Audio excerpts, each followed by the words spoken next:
Welcome to the My Brain, My Happiness podcast. My name is Joe, and on each episode, it is my goal to spread awareness on mental health. No, I'm not a therapist, a psychiatrist, or a medical doctor.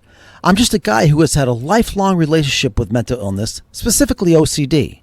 Together with you, I want to blow the roof off the stigma that comes with having a mental illness. You need to know you're not alone. I promise this podcast will be upbeat and positive. My goal with each episode is to make you understand that you don't have to take this on alone or in silence. Now let's change some lives.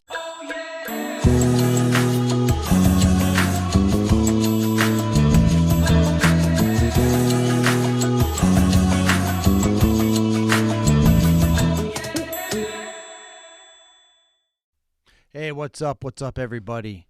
Welcome back to another episode of My Brain, My Happiness. My name is Joe, and I am a fellow mental illness sufferer. I have OCD, depression, anxiety. Talk about it at the beginning of every single podcast that I do. Thanks for listening, if you are listening to the 15 or 20 people that do each episode. I really appreciate it. And like I said, if I could help one person with each episode or reach somebody and help somebody, it's worth it, right? No matter how many likes or follows or whatever I get. But I do put a lot of work into doing the research for the episodes that I'm going to do each week, and I really appreciate the fact that you guys are listening. So I'm settled in with my Diet Coke, and let's talk a little mental illness today. What I really want to talk about is mental illness and stigma that comes with mental illness. Can you imagine if there was no stigma that came with mental illness? Think about it. How many of you listening to me right now suffer from a mental illness or know someone that suffers from a mental illness? I bet everybody is nodding their heads. Yes, I bet you do, right? It's estimated, it's unbelievable that 20% of the world's population suffers from some sort of mental illness. 20% of billions of people. I can't even imagine. And still, with those staggering numbers, people don't want to talk about it because it is highly stigmatized. And you know what stigma even means? It means dishonor or disgraced. Are you fucking kidding me? And the reason is because we lack this understanding of what is mental illness. And we're reluctant or ashamed to admit it. It's like, I understand it being embarrassing. When I was first having my intrusive thoughts, they were horrific. And I'm like, if I tell anybody what I'm thinking right now, they are going to lock me up and throw away the key. I mean, it was like, this is insanity. And I didn't know what to do. I didn't know what OCD was back then. I mean, you're talking, I don't know, mid-90s? I didn't know what. I thought I was just going fucking crazy. I'm like, who would think these thoughts? But anyway, I mean, it was because it really wasn't talked about back then. And so, you know, why is it stigmatized? Why is everybody so ashamed of this? And I'm going to give you an example, because I want you to really think about this. And even if you have a mental illness, I want you to think about this. Let's say your boss is retiring and they're going to have a party for your boss. And they've asked you to give a speech at your boss's retirement party. Now, the day comes and you wake up and you're sick with the flu. You got 103 temperature. You got a pounding headache. You feel like you're going to puke. You have no problem, I bet, picking up that phone, calling whoever you got to call and say, look, I know I'm supposed to be there tonight, but I can't because I have the flu. Okay. No problem. No problem. Now, same scenario. You wake up in the morning now.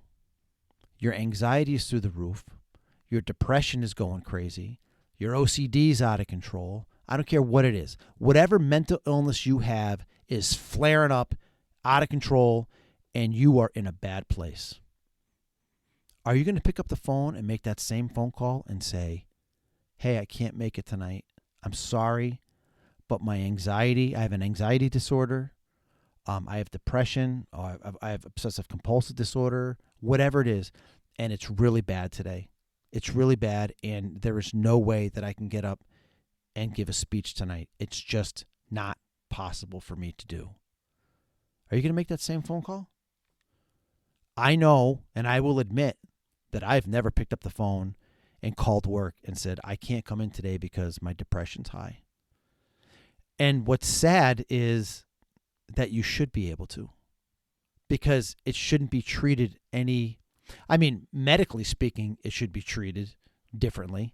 But from a compassion standpoint, from a I can't function standpoint, when you're whether you're sick, you're sick, whether it's with a physical ailment or whether you have mental illness. So, when I was doing the research for this episode, I was watching a particular TED Talk, and the person who gave the TED Talk brought up that scenario, and I was like, holy shit.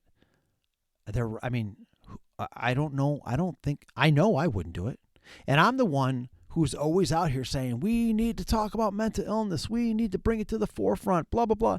And I get out here and I shout from the rooftops, and I get on TikTok and I make videos, and I know that I'm helping people. And I really feel like I was put on this earth to do more than I'm doing, which is why I'm doing these videos and why I do these podcasts, because I have my 9-to-5 job and it pays the bills, but it's not my passion. I have found a passion for wanting to help people, and there's some things that I still know that I wouldn't do. And I don't think that I could pick up the phone to tell someone that I can't come in today because my anxiety level is through the roof. And it's funny because, as we know, I'm not ashamed to talk about my mental illness. And even when I bring it up at work in a conversation, whether it's in a one-on-one with my boss or whatever, I could tell somebody that, I don't feel like I got a stomach issue. And they'd be like, do you need to go lay down, whatever. But if I tell somebody my anxiety's high or I've been battling with my depression, there's that awkward silence on the other side of the phone. Without fail, there's that awkward silence. And it's not fucking fair. It's not fair. It shouldn't be so uncomfortable for people to talk about it. There's other illnesses that have had stigmas with them. I can think of one serious one off the top of my head that came around in the 80s, and that was HIV, which led to AIDS. And why was it stigmatized? Because it was condensed to a certain population of people. It was condensed to mostly gay men or intravenous drug users. So if you ended up contracting HIV, there was already a label put on you that you must be gay or you must be an intravenous drug user. Now, there's nothing wrong with being gay. I want to make sure that I publicly say that right now. But back then, I mean, I think it's still hard for gay people probably to get their rights and find their footing. Not I think, I know, but I can't imagine what it was like for gay people back in the 80s when all this was going around, because people were getting fucking chastised for that way of life because they felt like they were spreading this disease that was killing people. But what happened? Well, there was this big advocate group that spoke up that said, we need to do something about this AIDS epidemic. We have to get this under control. So the federal government threw money at it. They had people start to research it, study it. They found out how the AIDS virus is formed. They were able to focus down to where, I don't know all the medical jargon, but bottom line is they knew what AIDS was, what caused it, why it did what it did, how it attacked the nervous system. And then, they came up with the first medication that really didn't do much. I already forgot what the name of it was. But anyway, but think about it. I think it was Arthur Ashe who died of AIDS in 1991, right? I'm sorry, in 1987. And then in 1991, Magic Johnson, that's just 4 years later, Magic Johnson got diagnosed with HIV. And here it is now, 2026. The guys are alive and doing better than ever. People are living long, healthy, happy lives because there was a movement to find out what was causing AIDS and how we could stop people from dying. It was unbelievable, right? Well, guess what is like the leading cause of death right now? It's like suicide, especially in adolescence. It's crazy, right? Depression, anxiety, all this stuff. It's so much to live in the world we live in today with a mental illness. It's overwhelming. But yet, there are doctors who put their lives, who dedicate their lives to studying mental illness, and they are still the most distrusted of all for their medical specialty. They are no one like the real doctor. I want to say real doctors, medical doctors just distrust psychiatrists, and there seems to be a push and pull there too, because I know psychiatrists hate it when medical doctors prescribe antidepressants because they say they're not a psychiatrist and then what have you. And I find it amazing because if it wasn't for my therapist and my psychiatrist, I don't know how I would function. I mean, I'm on a bunch of different medication and I didn't work on that with my primary doctor. I can tell you that. You know, there's no anti-cardiology movement going on, right? They're not trying to stamp out cardiology. But there was, and maybe still is, an anti-psychiatry movement, right? That claims that there is no such thing as mental illness, that there's no such thing as a chemical imbalance. Maybe there isn't. Maybe there's no such thing as a chemical imbalance, but mental illness is real. It is real. And when I was in the throes of OCD, intrusive thoughts, that shit was fucking real. And when I looked out online and I read about OCD and the top thoughts that you would have with OCD, you go right down the list. Yep. And when you find out you're not alone, wow. I mean, that opens up a whole new world. I actually felt like I got a lease on life and I got out of prison. Like all of a sudden I could live again because I wasn't alone. I didn't know that it was a thing. So it's important. It's important to just drop this stigma. It's important to realize that you don't need to be embarrassed about a mental illness. Your brain is the most complicated organ in your body. It weighs just over 3 pounds and has like over 100 billion neurons that do all kinds of shit. Your brain is like your control center. It is your hard drive. It makes your heart pump. Your body just functions because your brain tells it what to do. I mean, think about it. I got a Diet Coke in my hand right now. Now, I just picked it up without even thinking. Like, I didn't think about, hey, I want to pick up that Diet Coke can. I just picked it up because I wanted to take a sip. I mean, it's amazing just the different stuff that your brain can do. Everything, your emotions, whether you laugh, whether you cry, it's just, and if you don't take care of your brain, if you have a mental illness and you don't take care of that, it can physically harm you. Your brain can actually cause you physical ailments, ulcers, all kinds of high blood pressure, heart disease, because stress brings out all that shit. And once you start to let that happen, man, oh man, it can get out of control, and it can get out of control quick. So you got to stop fucking around. You got to stop, and you need to make sure that you take care of it. So if you're feeling something, say something. Please. I'm begging you. So, what else we want to talk about here when it comes to stigma of mental illness?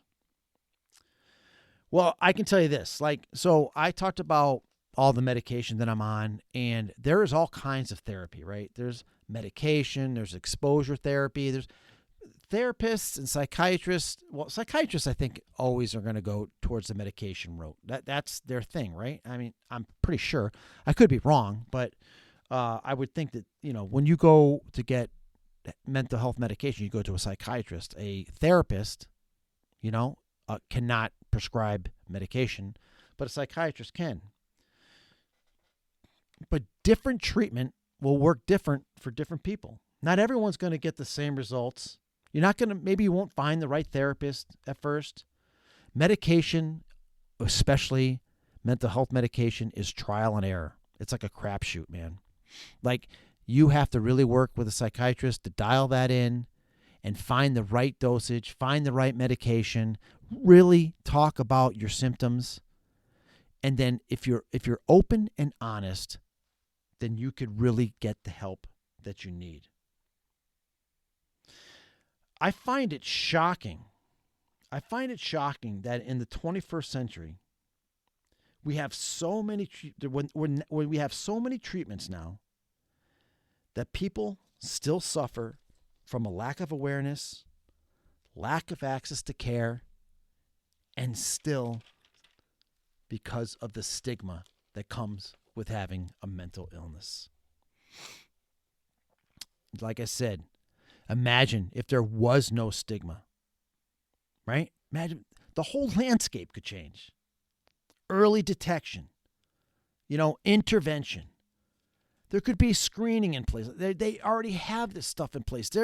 They have the technology and the ability to do this, but there's no funding for it, right? And if you had this early screening and detection and intervention, those who were suspected that have mental illness could be referred. They could be referred to a clinic maybe or some other specialist, somebody that could really help them. And maybe we could start to stop the atrocities that happen in this world from people who their mental illness has just gotten out of control.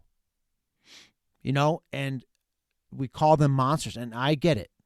There has been some horrible things done, and I am making no excuses for these people.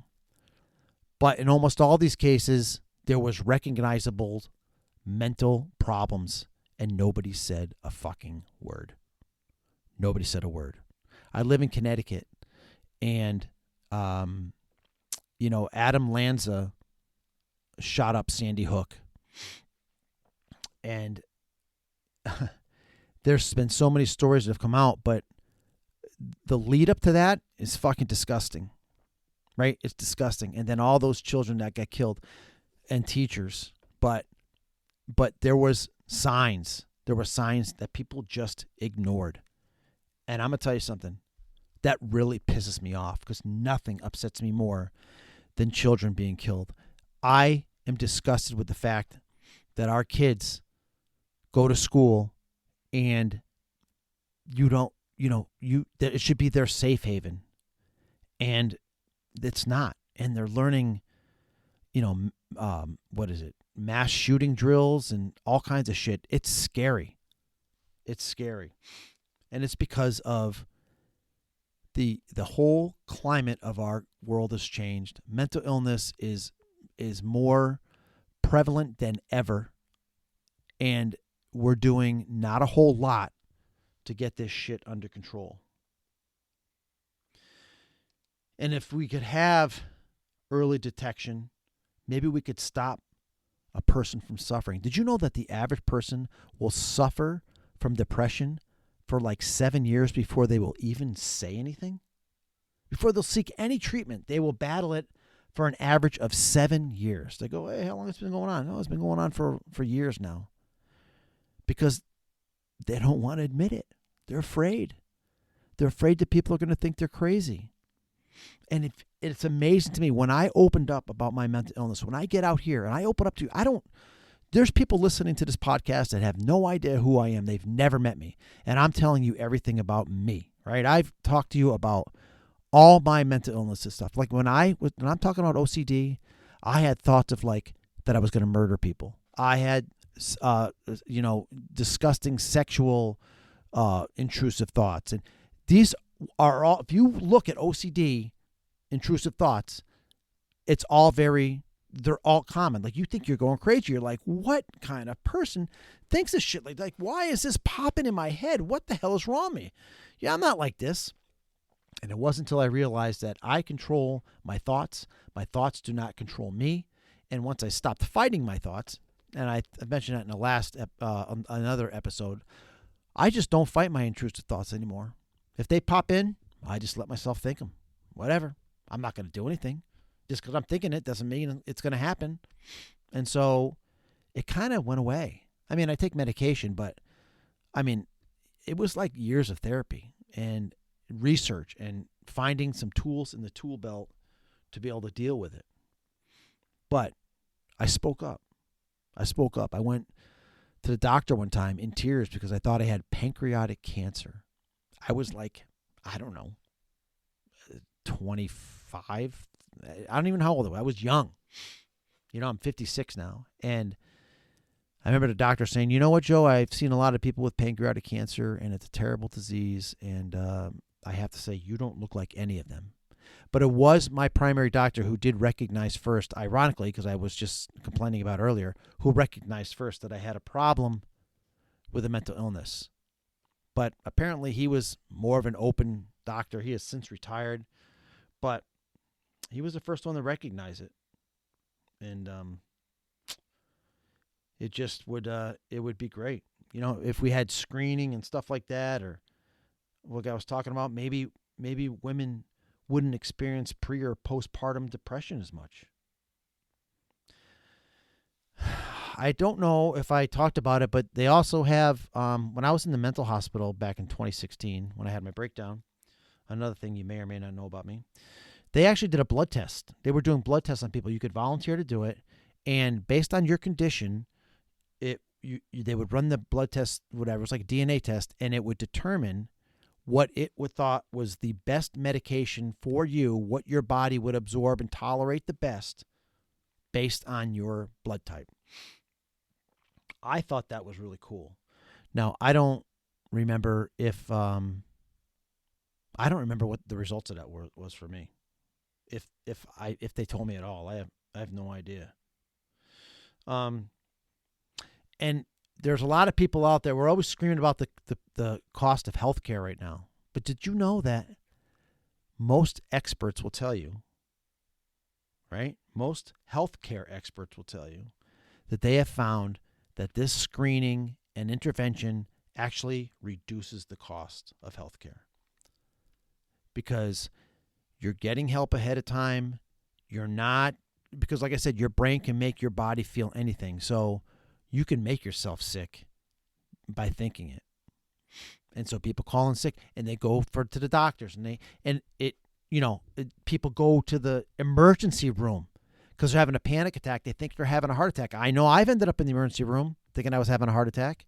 That all started when I was a teenager.